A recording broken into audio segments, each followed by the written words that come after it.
चंद्र ग्रहण आधी रात रे लालनावा बेटी ग्रहण लागे हो तो भीनु सरवाया रे ई दुख सहलो ना जला रे लालनावा अरे ई दुख सहलो ना जला रे लालनावा नौ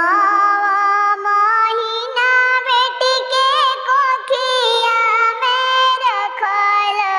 अरे कोई से के करी हम विदाई रे लालनावा